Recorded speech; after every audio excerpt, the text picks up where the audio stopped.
سلام، من امیرم از تیم بلاویستا هومز. تو این ویدیو قراره با هم بریم سراغ داستان شکل‌گیری امارات متحده عربی، نگاه بیاندازیم به مسیر پیشرفت فوق‌العاده‌اش و بررسی کنیم چطور به یکی از امن‌ترین کشورهای دنیا تبدیل شده و در نهایت دبی رو از یه زاویه تخصصی و متفاوت ببینیم.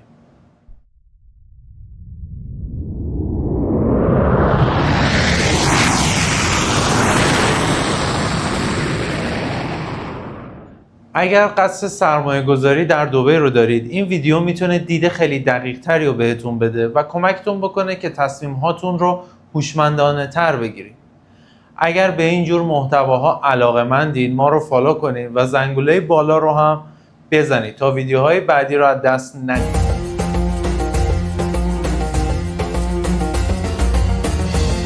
دوم دسامبر 1971 نقطه عطفی در تاریخ خاورمیانه. در این روز شیخ نشین‌ها در دبی گرد هم آمدند تا تصمیمی تاریخی بگیرند: تشکیل کشوری جدید به نام امارات متحده عربی. پیش از این اتحاد، این سرزمین با نام امارات متصالحه شناخته می‌شد، مجموعه‌ای از 7 شیخ نشین مستقل.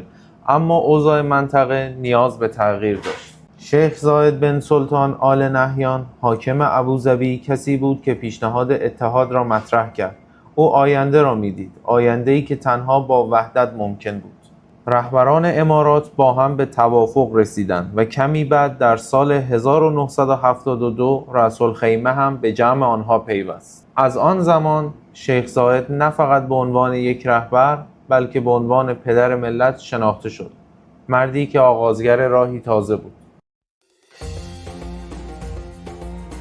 ابوظبی پایتخت امارات، بالاترین سطح رفاه در کشور. دبی پایتخت اقتصادی امارات، فرصت‌های شغلی فراوان.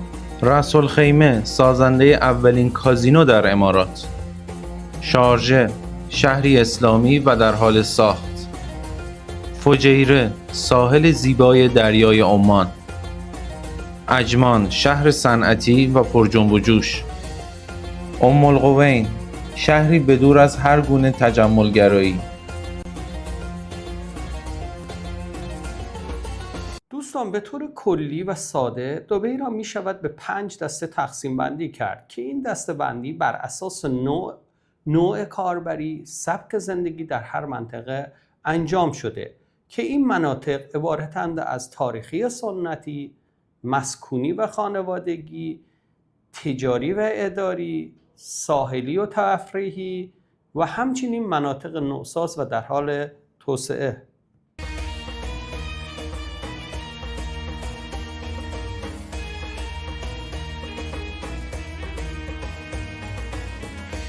دیره مرکز اقتصادی قدیم، بازار طلا، ادویه و پارچه.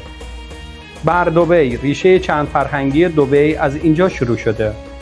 بستکیه قدیمی ترین منطقه در دبی که توسط بازرگانان هرمزگانی در اواخر قرن 19 میلادی ساخته شده. الشندقه محل اقامت حاکمان اولیه دبی. الرس مرکز تجارت مواد غذایی.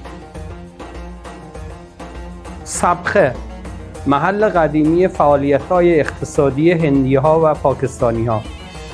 مرقبات فضای شهری کلاسیک. رکه در دهه 70 و 80 میلادی یکی از مراکز زندگی شبانه بوده و اولین هتل 5 ستاره دبی در این منطقه بوده. نخیل پر از فروشگاه‌های کوچیک و دور از مدرنیزه شدن. الکرامه مقصد اولین مهاجران به دبی. ستوا مرکز خرده فروشان.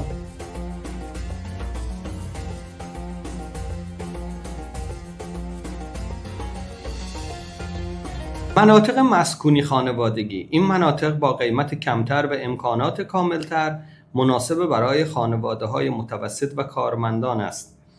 مناسب برای افرادی که به دنبال آرامش و هزینه معقول هستند. این مناطق شامل برشا، نهده، مردف، سیلیکون اوسیس، اینترنشنال سیتی، القصیص، ورقا، خوانیچ و ارسان می باشد.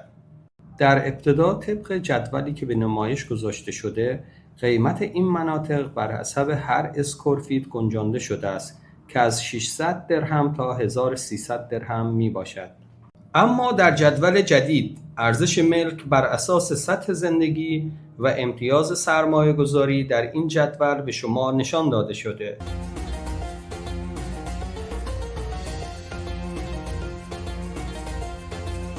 این مناطق هسته اصلی فعالیت‌های اقتصادی، مالی و تجاری دبی به شمار می‌آید.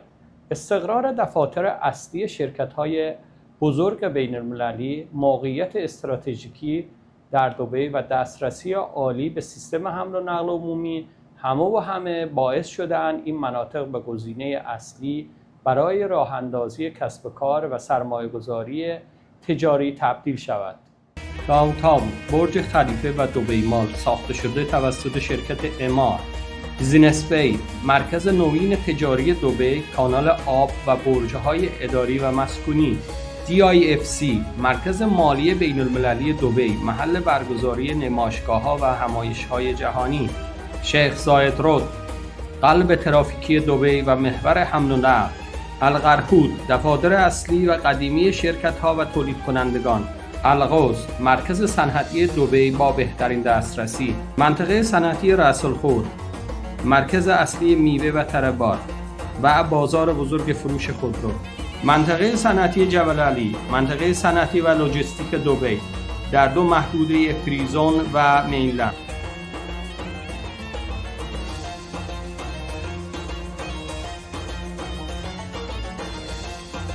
مناطق تفریحی و ساحلی، این مناطق برای گردشگران، سرمایه‌گذاران و افرادی که به دنبال زندگی لوکس همراه با دسترسی مستقیم به دریا هستند جذابیت بالایی دارد. این نواحی معمولاً شامل مجموعهایی با امکانات رفاهی و تفریحی متنوع، زیرساخت‌های مدرن و سطح زندگی بالا هستند. ویژگی‌هایی که آنها را به مقصدی ایدئال برای سکونت یا سرمایه‌گذاری تبدیل می‌کند که شروع قیمت در این مناطق از 1200 درهم بر حسب هر اسکورفیت تا 7000 درهم میباشد.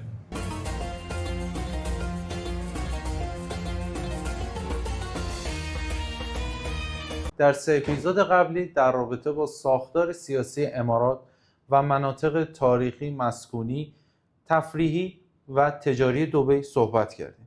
در این قسمت قراره که به آینده دبی بریم، به مناطق در حال ساخت و در حال توسعه امروز دبی که قراره در آینده نزدیک به بخش مهمی از نقشه جدید دبی تبدیل بشه. بریم با هم ببینیم. میدان یا ندلشبا، پروژه هایی مثل دیستریکت وان، عزیزی ریوریا، شوبا هارتلند 1 و 2 با تمرکز بر طراحی مدرن، ویلاهای لاکچری و فضای سبز شهری در حال اجرا هستش. دسترسی مستقیم به اتوبان‌ها و داونتاون و بیزینس بی یکی از ویژگی‌های استراتژیک میدان محسوب میشه. دبی ساوت، یک شهر جدید هوشمند با مساحت چند صد کیلومتر مربع در مجاورت فرودگاه جدید و بین‌المللی آل مکتوم.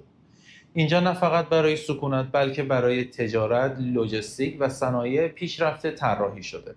پروژه‌های همچون اکسپو سیتی و مناطق آزاد که در شمال و جنوب دبی ساوت قرار دارند باعث شده که دبی ساوت رو به یکی از آینده‌دارترین مناطق دبی تبدیل بکنه.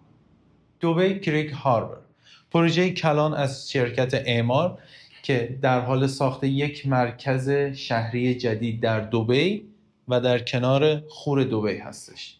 این منطقه شامل برج نمادین آینده دبی کریک تاور در مرکزش هست، پارک‌های ساحلی اسکله مارینا و پروژه‌های مسکونی و تجاری دیگه. نزدیکی به داونتاون همونجور که مشاهده می‌کنید و طراحی منسجم این منطقه باعث شده که یکی از مقاصد اصلی سرمایه‌گذاری در دبی باشه. پالم جبل علی، پروژه‌ای که تازه طراحی شده از مجموعه نخیل که با پالم جویرا شروع کرده و با پالم جبل علی به هدف نهایی خودش میخواد برسه. در این منطقه ویلایه‌های سوپر لوکس با شروع قیمت 18 میلیون قرار داره دبی آیلند این مجموعه جزایری که توسط شرکت نخیل بازطراحی شده آینده منطقه دیرا را بازآفرینی کرده. همینجور که در تصویر می‌بینید این مجموعه شامل 5 جزیره هستش که در اینجا تمام ریزورت، هتل، کلاب، بار و هر چیزی که برای تفریح و برای مسافران هستش. در منطقه پایین ساختمان‌های 8، 9 و 10 طبقه هست و در مرکزش بزرگترین مال امارات قرار ساخته بشه. دقیقاً جنگی بین نخیل و اعمار. و در مناطق دیگه ساختمان‌های کم طبقه و در این منطقه ویلایی‌های بزرگ هستش.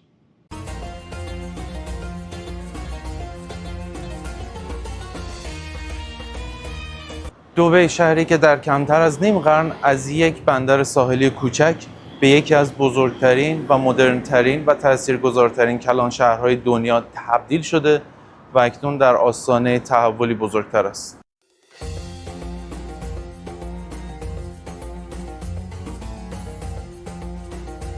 نگاهی به 20 سال آینده نشان می‌دهد که دبی فراتر از یک شهر معمولی حرکت خواهد کرد. با توسعه فناوری‌های هوشمند، انرژی‌های تجدیدپذیر و زیرساخت‌های پیشرفته، دبی به یک ابرشهر پایدار و الگویی در سطح جهان تبدیل می‌شود.